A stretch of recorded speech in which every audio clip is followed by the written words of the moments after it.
Welcome back to Grace Through Storms podcast. I'm your host, Jessica Webb. Here at Grace Through Storms, we talk about people going through trials and tribulations in life and how the grace of God allowed them to overcome life's obstacles.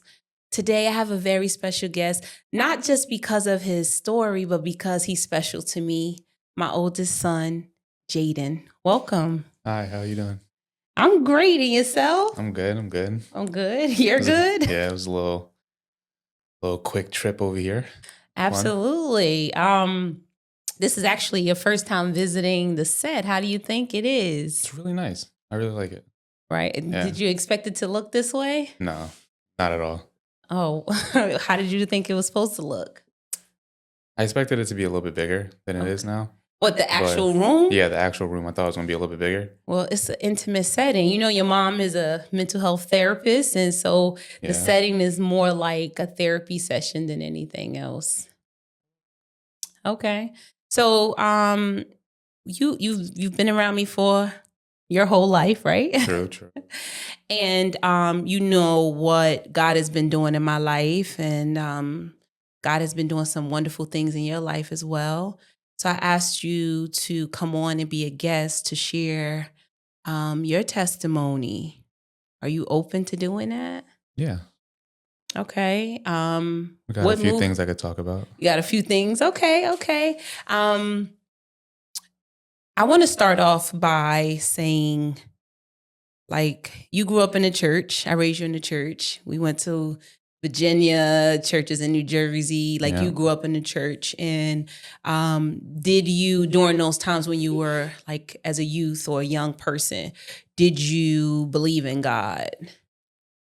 Well, when I was younger, I didn't know what I believed. Okay. Because I did hear from God when my ears would get hot, but I never knew what the voice was. Okay. And then over the years, I kind of lost the touch to hearing about it. And then after I got into the accident, it started coming back to me. Okay. And so let's talk about that. How did you get into an accident? I pressed my mother into letting me get a motorcycle. Wait, hold up.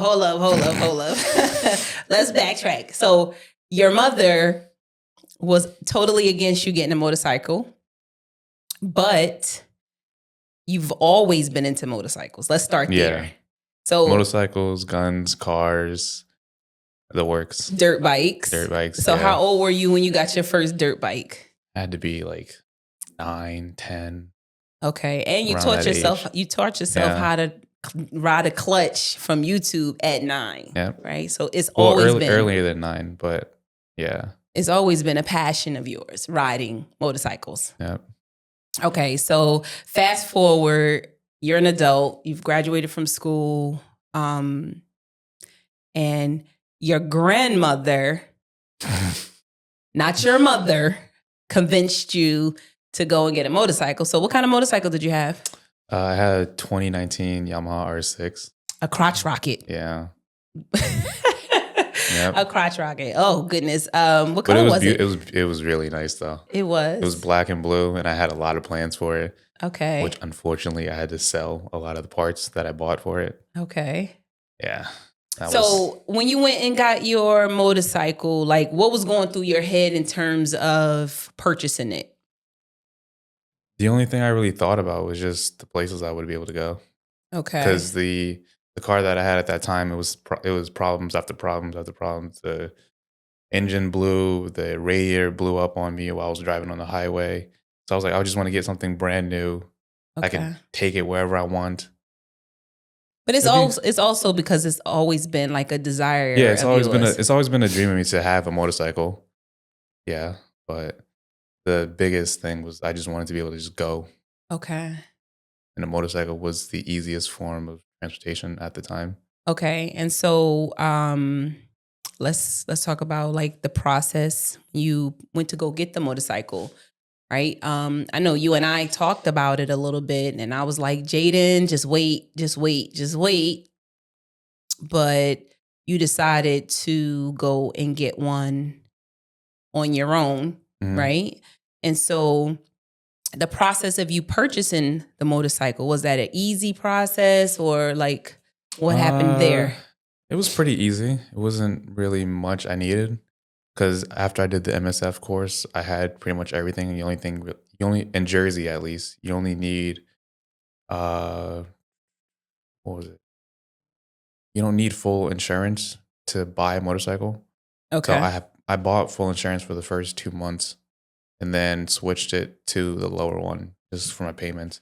So it's really surprising that you said in the state of New Jersey that you don't need full insurance for a motorcycle when it's so dangerous. Yeah. Did you think about like there's a possibility that you might have an accident? I knew. I had a lot of friends that had bikes, and then we had a lot of family that had motorcycles. It's not if, it's when it comes to a motorcycle. And I guess mine was just a lot earlier than a lot of other people's. Okay, so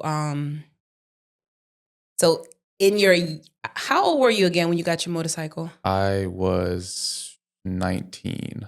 Okay, you were 19. Yeah. So in your 19-year-old mind, right? Knowing it's not if or when, not if, but when I'm going to have an accident, you didn't feel like having the proper motorcycle insurance was important?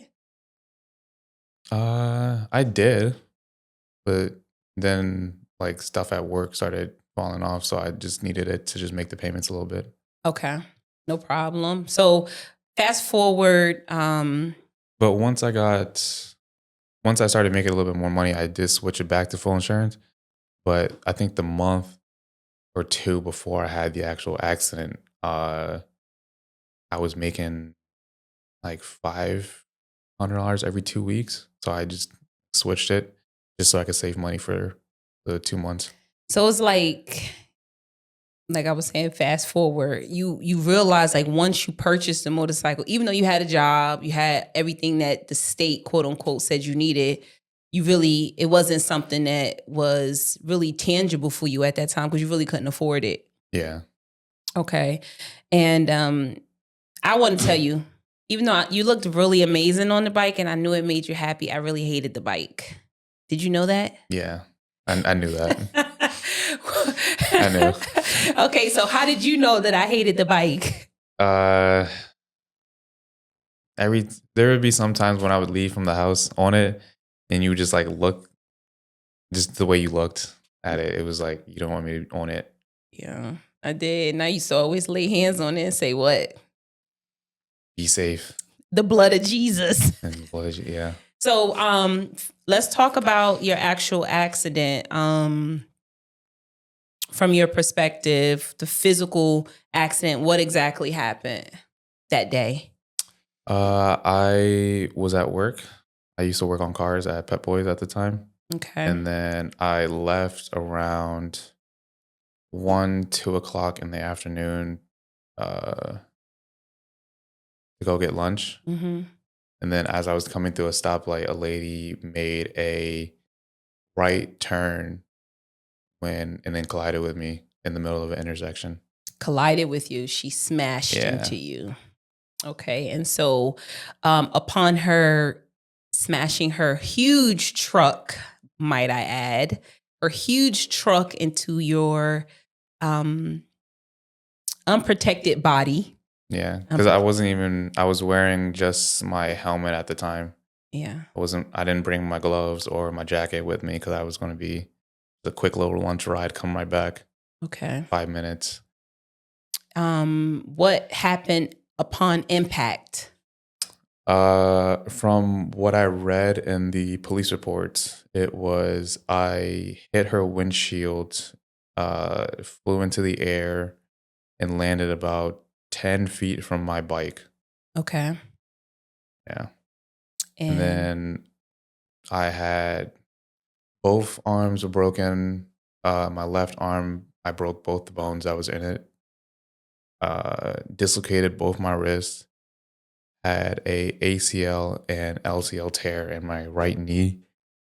And a few scratches and bruises.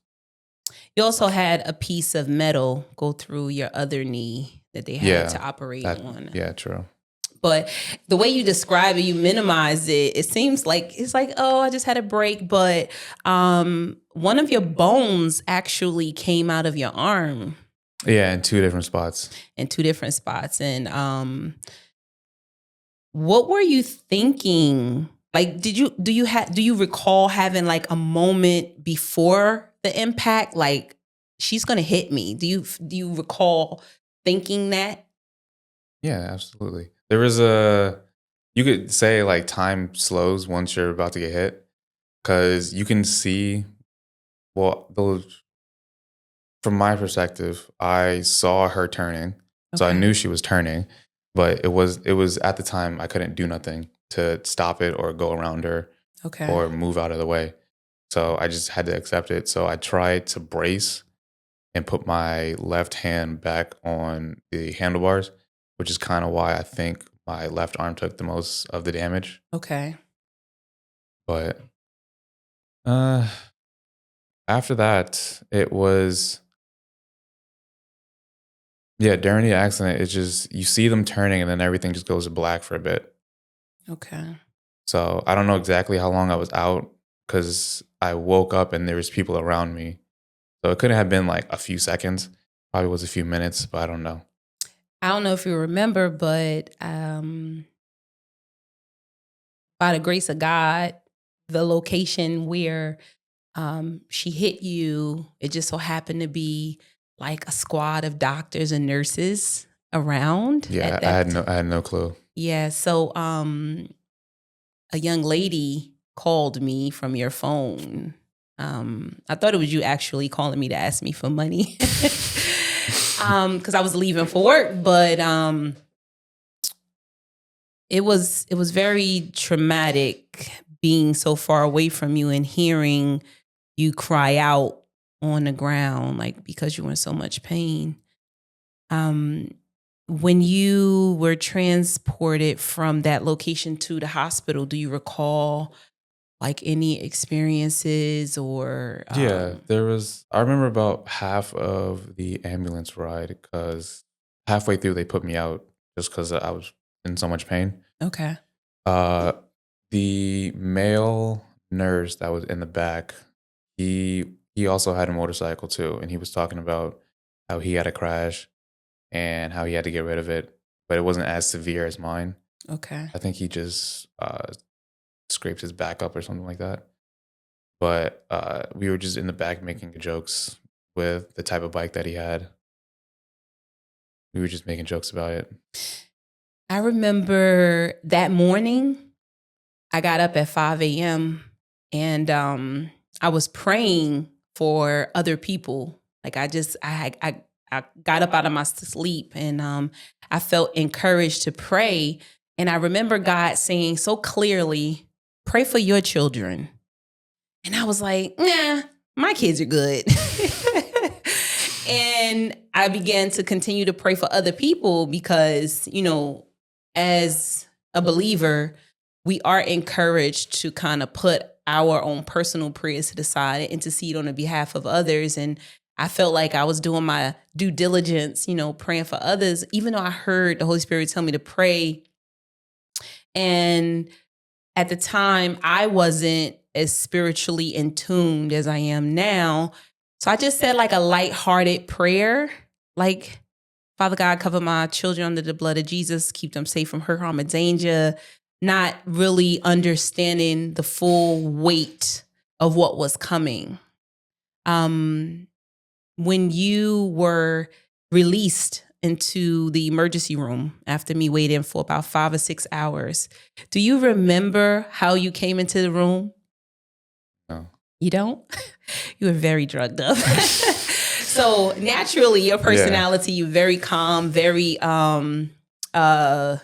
quiet. That's just, you've been like that since birth. But when you came in, they wheeled you in and you were like all bandaged up and you had the most personality I ever seen from you. And you were like laughing and joking and you were so talkative. And I remember just being like, okay, this is not as serious as everybody is making it, And do you remember when the police came in?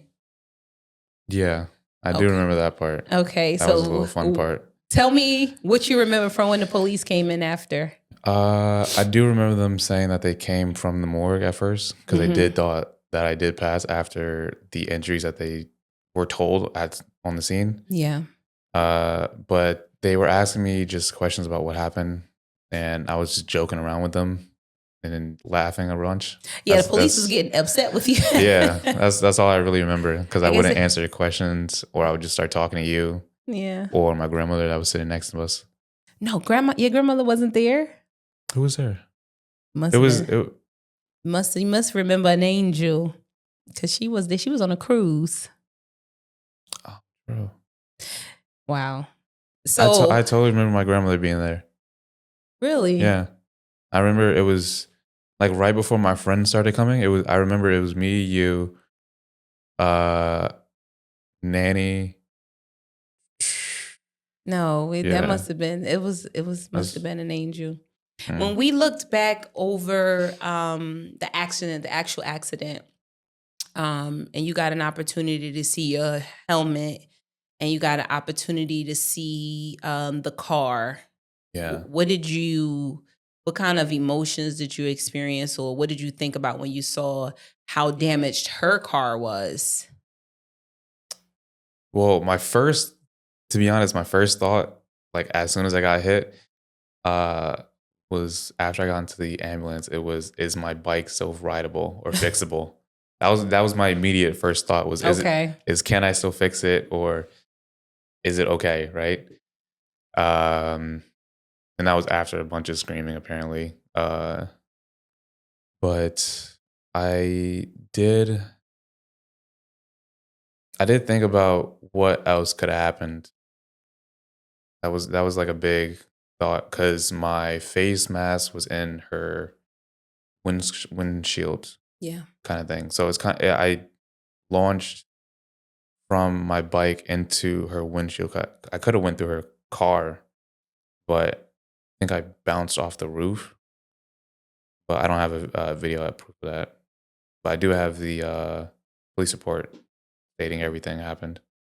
But the actual we got an opportunity. The young lady who called me from your phone, she did take pictures of the truck that hit you. Yeah, it was a Altima. Yeah, it was big. Yeah, Big. And not Altima. the side of her truck Versa. was really damaged. When you saw that picture, like knowing you didn't have any protective gear on, you just had this bike in your body. The side of her truck was completely. It looked like it hit a wall, actually, Or a pole. Yeah, or a pole. It did not look like it hit you. yeah. You're pretty slim. I mean, you're tall and slim. So when you looked at the actual physical picture of her car and the amount of damage that took place, did you ever think that there was something protecting you when you got hit? At first, no. Okay. At first, no. To be honest, at first I thought she just hit the front of my bike, Mm-hmm. and that's why it looked that way Okay. because it went metal to metal, and I thought it just didn't hit me at first. Okay. And then I got the police report saying that it hit the side of my bike, so it was more of my leg, my arm, handlebars, and the gas tank area got hit. Most of that. So you mean to tell me that this huge truck did not go head to head with a bike, not metal to metal? It went. It was kind of like a T-bone. Yeah. Yeah, it's kind of like scraping your car, mostly hitting you. Yeah. The only damage that happened to your physical body is your hands and arms were broken, but her car was totaled. Yeah. So looking back now, do you feel like something intervened between you and the car? Yeah. Okay. Yeah. And what made you come to that realization over the last couple of years? Yeah, over the last 2 years, I say, because it happened 2023, early November. Yes. So over the 2 years, certain things happened, and I just kind of just started praying for certain things, Okay. and then kind of like the correctional officer academy that I'm trying to go to right now. Okay. That kind of like sparked it a little bit more. Kind of like I should think about this more often. Okay. But Exactly. What do you mean? Think about what? just thinking about praying more often. Thinking about trying to tune in, see if I can hear God again. Okay. Because it was a long time that I like didn't hear anything, or I just didn't, or I probably heard something, but I probably just didn't pick up on it. Okay. So And I think there was a time you and I had a conversation before the accident where you just was like, I don't know what I believe. I don't think I believe in God at all, right? yeah, there's a few years from like late middle school to like the end of my trade school that I just didn't know what I believed. Okay.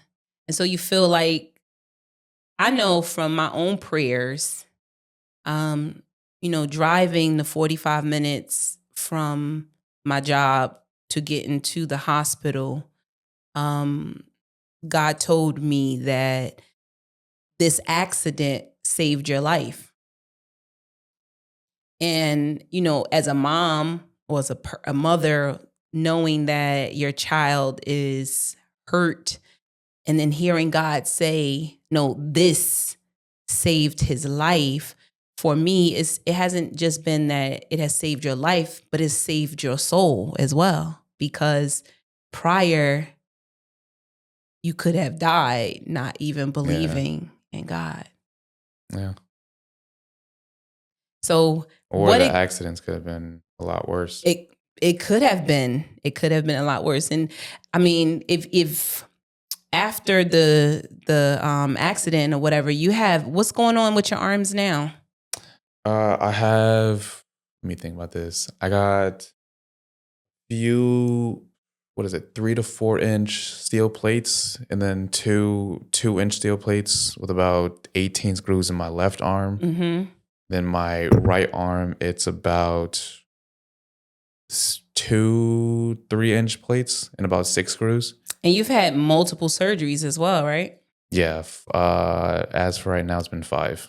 5 surgeries. Including my knee. Now, since the surgery, since the accident, you said you've been hearing God. He's been leading you and guiding you into things that have been prospering in your life, but you still suffer. Is that correct? Yeah, a lot less than what I used to, but yeah. Okay. And how has that suffering changed your perception on like the accident itself? Consider thinking back on what I used to do on the motorcycle, like we would be obviously racing with my friends on the highway, and there's been a few like times where it could have been bad. Really? I didn't know that. I mean, 19 with R6, so I mean, and all my other friends had sport bikes. We were in a group of about like 10 to 15 people, so it was just it wasn't really a good equation. Okay, so it was like that whole premise when you went back to, it's like not how but when. Yeah. So you felt like something was coming. Did you ever get like a premonition or a dream or something that an accident was coming? Mm-mm. No. But not yeah, I could say that. Yeah, you did a few premonitions. Yeah, because before that, as you know, my friend Chris had his accident. That was a month and a half before I had mine. A few people in my riding group had accidents a few months before mine, and then I think 2 weeks before mine, another person had got hit by a bus and died. So I guess I can say I have some signs, but I just didn't think about it in that type of way. Do you feel like if you had been communicating with God or had a better relationship, when you would have been able to been warned? Yeah, most definitely. He probably would have told me to buy some more gear, to be honest. But I want to say, though, you did invest heavily in your helmet. Yeah. Helmet, gloves, and I had the back plate on, but it was still at my job when I had the accident, so I didn't have that on at the time. If you were to say something to another 19-year-old who is into motorcycles and wanting to get a crotch rocket, what would be your recommendation after going through all of this? You were 19, I would say get a get a naked or a sport touring bike. Don't get a sport bike because it's really easy. Well, 600 and above, you can't get a sport bike, or you shouldn't at least, because it's really easy to cruise at 120 miles an hour at like for 10, 15 miles at a time going through traffic. It's really easy to do that. And I don't think a 19-year-old has, depending on when you start driving, I don't think a 19-year-old has enough road experience to be doing that. And I didn't. You didn't? Yeah. Considering I only had my license at that point for what, 2 years? No, Not even 2 years, a year and No. a half at that point. Yeah. So yeah. But with the dangers associated with riding so young, would you recommend them getting a bike that young, or maybe waiting? I would say now that I'm about to be 23, I would say the good eight, considering all my friends that ride are older than me too. They're 28 and above. I From what they were telling me, I think the right age is like 23. When 20, you get a little bit more mature yeah, and 20, understand. 23, 24, you have your license for about 4 to 5 years, and you can get like a sport bike. Okay. But I think if I was going back and I chose a different motorcycle, I think I would choose maybe a naked or like a cruiser. Okay. Probably should have stuck with a cruiser rather I than think somebody told you that. Did somebody tell you to get a cruising bike? yeah. Yeah, I think somebody did. Now, looking back, right? During that time, so after you got out the hospital, your first set of surgeries, you had both arms in slings, so you couldn't, Yeah. in braces, and casts, and you could not um bathe yourself, you could not change your clothes, like you were an invalid basically. I mean, you could walk around, but you were Yeah. limping. Did you ever go through times or periods of depression? Yeah. Yeah. Okay. I mean, when you're laying in bed and you can't really move around and do anything, and all you're really doing is watching the same shows over and over again for how long was it? 5, 6, 7 months at a time. Yeah. There are periods of like 2 to 3 weeks where I just didn't want to do nothing. I didn't want to eat. I think that's why I lost most of my weight, because Okay. I dropped from like 200 pounds to 150 Yeah. by the time I came home. And after that, it was just a hard time to gain weight. I threw up everything I ate. Uh, it would be like a week for me showering. I just didn't want to get up. Just didn't want to be in pain anymore. Uh, what else was there? There was during the end. Once I knew my casts were coming off, it started getting a lot better. Okay. But the first 2 months was the worst, because it was my arms would cramp, and there's like you can't stretch your arm out. It's in the position that's not comfortable, Okay. because my arms were facing upwards. It wasn't like straight. Yeah, because of the screws. Yeah.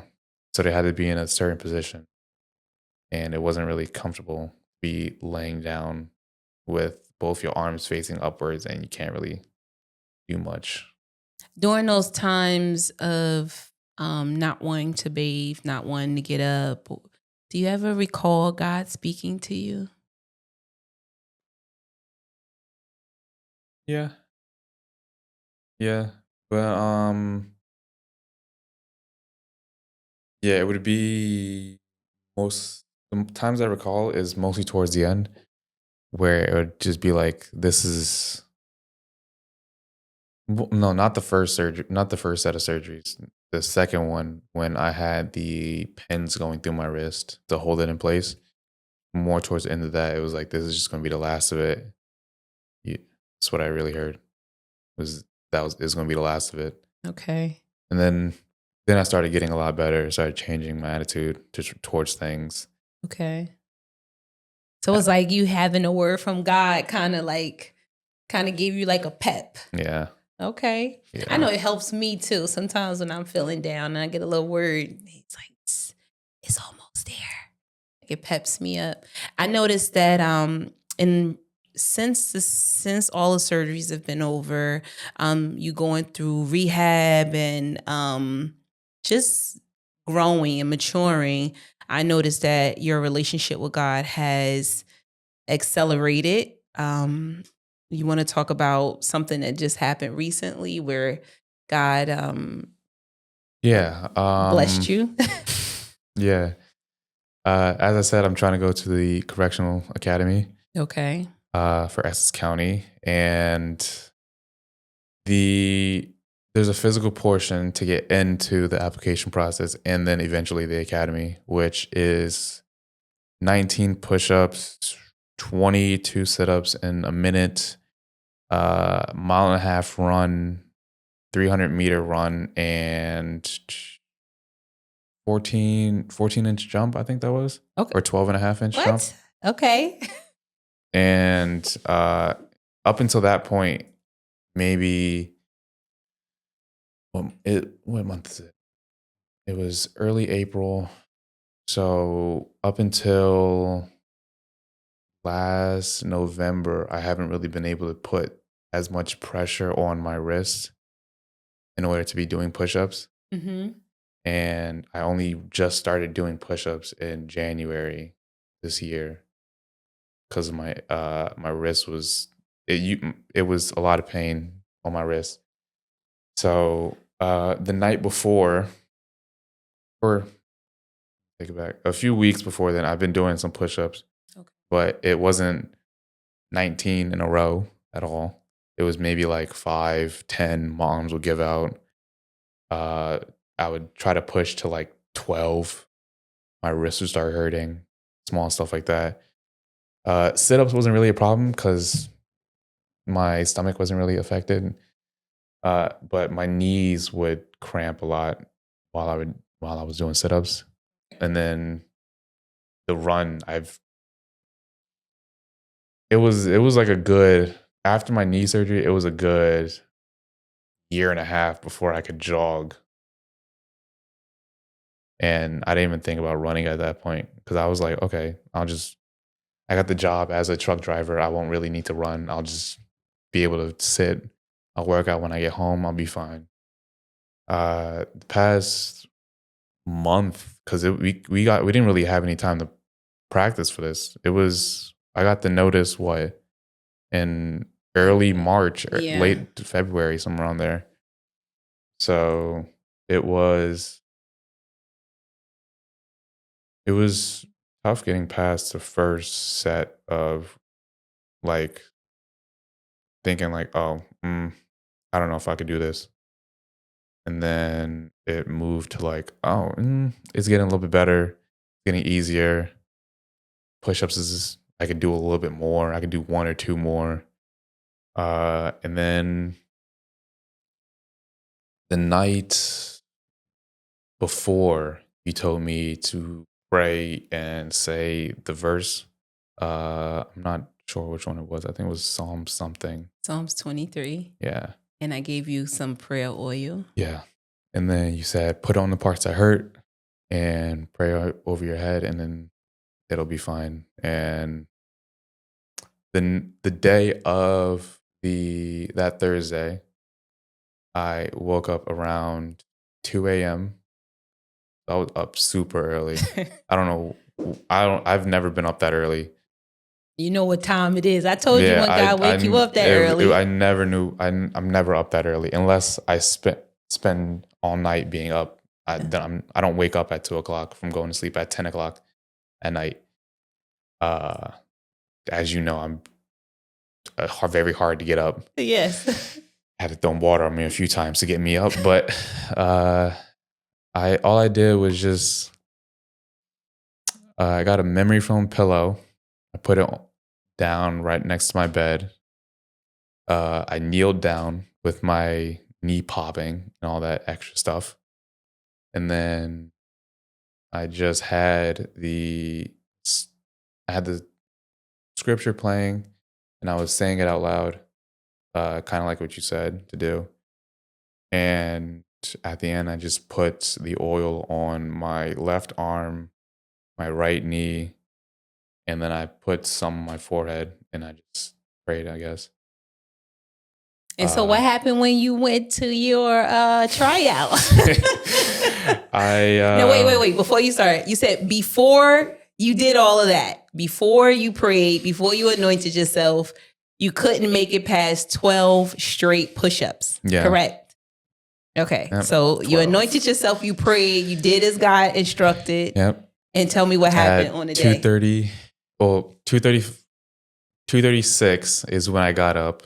Okay. I prayed at 2:45 in the morning. Okay, that's but what happened when you went to your tryout? I mean, I'm 6'2", so the 12.5-foot jump wasn't really a problem. Oh, wait. You said you was able to what? Jump 12 and a half. You was able to what? Inches. Oh, wow. Okay. Yeah, so it wasn't, I mean, being tall kind of helps you. Yeah, but you said not too long ago you couldn't even jog on that leg. Yeah. Okay. Keep going. I'm not going to interrupt. And then for the sit-ups weren't really a problem for me. I did you needed 22 to pass. I got 29 or 28, I think. Okay, was your knee popping? A little bit. Popped one or twice during the sit-ups. Okay. It was a lot less because, I mean, there would be times where I kneel down and it's not even a 90-degree angle and my knees are popping. Okay. So it's a lot better than Amen. what it was. Praise the Lord. I did 1.5 miles in 16 minutes and 32 seconds. Wow. Yeah. Okay. So to get in, you needed to do it in 19 minutes. And wait a minute, you did it faster? Yeah. Okay. And what while taking little walks in between. So it wasn't like my full time. Okay. I walked a few times because I kept getting cramps and then my knee was a little bit giving out on me. But I had the brace on, so it helped. Okay. The push-ups was the biggest surprise. Okay. Because without me actually like trying, I did 20 in a row. Wow. And then the last 10 that I did was like really struggling to do. Okay. But considering I did 20 push-ups in 30 seconds and the last 10 was the last remaining 30 seconds, it was a lot better than what I've been doing in the past month of me training for the academy. Wow, that's amazing. So again, before I went from 10, 11 to 13, 14 in a month. And then the day before or the day of the test, I did 30. Wow, that's amazing. Won't he do it? Yeah. So it's official. You're actually starting the process to go into the academy now. I do the application portion on the 11th of this month. I'm so proud of you. You went from mechanic. Well, you stopped being a mechanic because of your accident. Yeah. So you are a licensed mechanic. So you did go to school and handle your business for that. But certified and everything. Certified. Okay, all the tools. But now, and going from that to truck driving and now going into the academy, which was also a blessing from God. Yeah. God sent the angel. It was 2-3 days before I had to apply for it, before the cutoff was. And God sent somebody to bless you with that. Yeah. Amen. I just, I just want you to share, because you shared with me via text message that that God said something to you before you even went and took your test. And can you want to share what you said God told you? Yeah, on my way driving to test that I was having, I heard, "Don't worry, you're going to do great. You're going to be fine." That's like 5 minutes before I took the test. That's what I heard. Like as I was pulling into the parking lot, I saw everyone lined up on the fence, and I was like, I don't know about this right now. And then I was like, yeah, okay. He was like, just don't think about it. And then like while I was doing push-ups, it was don't think about it. So I had my eyes closed. It was like, don't look at anyone. Don't worry about no one else. Just worry about yourself. You're being fine. So to the younger you, who you said like during middle school to high school, who had kind of tuned God out, and now as an High school, I completely tuned them out, to be honest. And we had some issues. Yeah, in high school was rough. High school was rough. But to the younger you who had tuned God out, and knowing all the stuff that you struggled with internally because you tuned him out, and now as an adult, seeing his power, seeing his ability to talk you through the hardest times of your life. Is there anything that you would say to the younger you right now?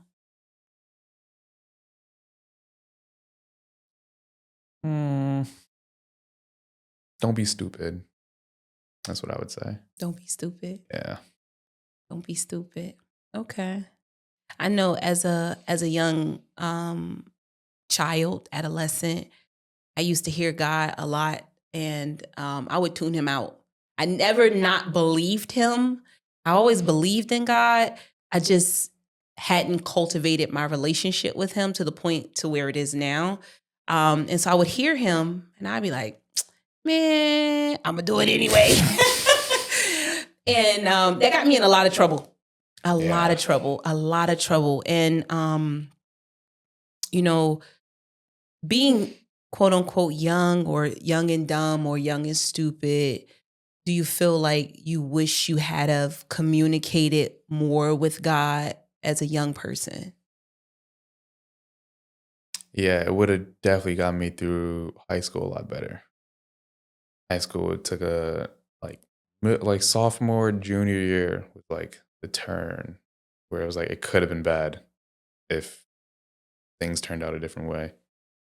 Yeah. Yeah, because that's when I like got into smoking weed, stuff like that. I got caught with like a good amount. I don't remember exactly what it was, but you got called, and then I had to go to this jail thing. Yeah. That was a little bad. It was. But thank God you didn't follow down that path. And I thank God that again, I think that me being in mental health, me being an advocate for children, allowing me to be in a place, in a position to see you going down that path, and then changing that trajectory by taking you to counseling, taking you to services, and not letting you fall through the cracks, and putting you in military school, and doing the things that as an active parent through prayer, I was able to get access to those things and help you become the man that you are today. Yeah. Especially military school. That was like big turnaround in my life. It was. Because he was like, if you fail, you're going back to high school. And I didn't want to be 18, 19, sophomore in high school. Yes. Ooh. Wasn't trying to be a super senior.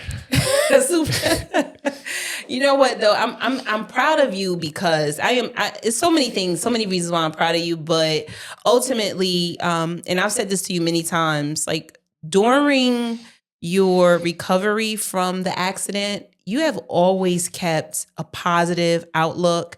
You never, even if you was feeling it internally, you never expressed outwardly How much pain I was in. well, we kind of figured you were in pain because you refused to take the narcotics, so I knew you were Well, in yeah. pain, but you never expressed anger or hate based on your circumstances. Like you always was very positive, you always pushed yourself, you always kept going. I know part of you being incapacitated, having your mother bathe you as a grown up, that was very I guess it would be embarrassing, but you were never disrespectful. I know you were probably totally embarrassed, but Completely. It's not something you want as a it wasn't 20-year-old. something I wanted either. Like, But you never were negative. You never had like this outlook of just disdain and just anger. You just always was positive. And even when you were going through physical therapy and I would show up and on your birthday you was getting physical therapy, you were just laughing. And I just thank God for that. I just thank God for your personality, who you are as a man. And I'm proud of you. yeah. It was not easy to think that way, though. It wasn't. It Nah. never is. During the physical therapy part, working out on my arms and stuff like that, and then still continuing being in pain, it was not trying to be like, it wasn't easy trying to be always the lighthearted person in the room, like smiling and stuff like that. But You have a beautiful smile. Where you get it from? my father. You lying. But yeah, it wasn't always easy, but I tried to keep a good face. It goes back to us. The reason why God allowed me to create this podcast is to show that life does have storms and we have to navigate through those storms, right? And I'm reminded of a boat or ship, right? When it's coming against a storm, it's good to have a navigation system, right? And sometimes storms can throw those navigation systems off. But in this situation with you, in my life and in your life and many other people's lives, the navigation system has to be God. And without God, you can get steeped in depression. You can get angry. You can get bitter. But ultimately, your storm saved your life. Yeah. Right? Are you thankful for your storm? Yeah, most definitely. Why? Yeah. It took me out of an industry where, well, a few reasons. It took me out of an industry where a lot of people don't end up making over $100,000 a year. That's Okay. one. And then things that I want to do in my life require a little bit of excess income. So we had a little change of occupation, but Okay. right after that, I got a job working as a truck driver delivering cranes to different states across the East Coast. I've been to Maine, Massachusetts, pretty much every state up and down the East Coast except for Vermont, pretty much. Okay. I got to see a lot of America that I didn't think I wanted to be at. Like parts of Massachusetts is very beautiful. Okay. And I've sent you pictures of Yes. places that I was like, "Ooh, I want to live up here. I want to buy a house up here. I want to buy some land right here." Okay. And like just being able to see different parts of farmland up in upstate New York where it's $10,000 an acre that a guy is selling. Okay. and going all the way down to like Baltimore, and going down to Baltimore my first day, working there, and then watching the Ravens practice. Mm. Like I don't think I ever would have seen that working as an auto tech. Yeah. And then, like I said, the correctional officer, uh, the benefits, starting pay, what you can make after a few years of working there. I don't think I didn't have a thought about even going into correctional officer, but I didn't have a thought about being a truck driver either, and I'm still doing it. Okay. So, and you love it. Yeah. And you love it. I do love it. So it's like the accident saved your life, one, and it changed the trajectory of your life, and it gave you opportunities that you weren't even entertaining. Yeah. You know, because I was always saying I wanted to travel, I wanted to do this, I want to go to this state, I want to do this. so And God I answered. never did. So God answered your prayers, Mhm. but He didn't answer it the way you wanted it. Got me a job doing it, and I work a lot of hours Okay. driving, being stuck in traffic a bunch. But yeah, it's always good to just have a quiet drive from Massachusetts, being a 4.5 hour drive away. And it's 75 degrees outside. You got the windows down. You're driving next to a bunch of farmland. You could stop wherever you want. I could hang out with cows. I got pictures with like mini horses That you want to bring home. Yeah, like I said, I wanted to take and put on the back of my truck, and Please don't. yeah. But So, as we prepare to close out, if you could summarize or share anything with a young person, male or female, or any individual who may not believe in God anymore, or maybe teetering on doing something that's life threatening, what advice or what could you share with them to let them know that God is good?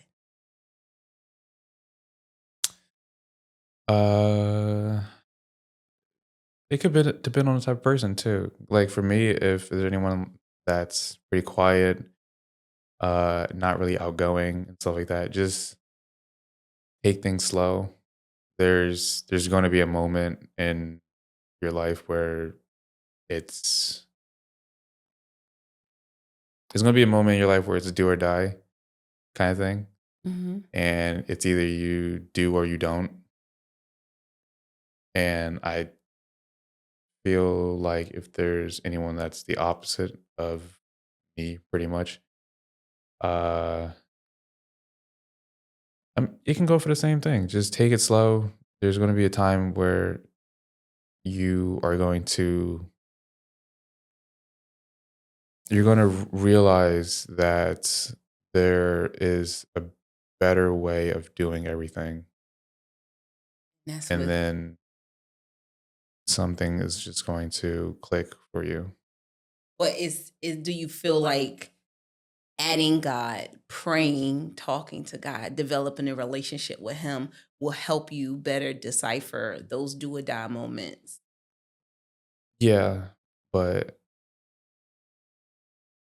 yeah, still there's a good portion of what I did in my life where it was kind of like you take it slow, think something happened, and then you can either pray about it and talk it over with God, or you could do what I was doing in my younger years and just like tuning it out and just letting it go on, letting it snowball. And I think that now that I'm older and I had a lot of mishaps, a lot of 180s too. That it's better to start a relationship while you're younger. Definitely, With God, yeah, keep it. Yeah, definitely keep it, because I feel like I don't think I would have went through a bunch of the stuff that I went through if I was in tune with God when I was younger. I mean, Amen. I do want to share that storms do come, whether we're connected to God or not. It's just Yeah. He helps us better navigate them. I'm grateful to God, even though it hurt me to see you the way that you were. Um, I'd rather be a mother taking care of my son whose arms are broken than a mother burying my son and standing over his grave. And so I want to say thank you for coming. I Thank you for appreciate having me. I appreciate you sharing your testimony, your story. And if you enjoy this podcast, I ask that you like, share, and comment. Jayden has a wonderful story that many parents may connect with, or if your children, or if you're a young person and you're thinking about getting a motorcycle or doing something reckless, just as Jayden said in our session, think about it. Develop a relationship with God and let Him navigate your life. Until next time, welcome. Oh, wait a minute. Until next time. I don't know what to say after that. Until next time, I guess.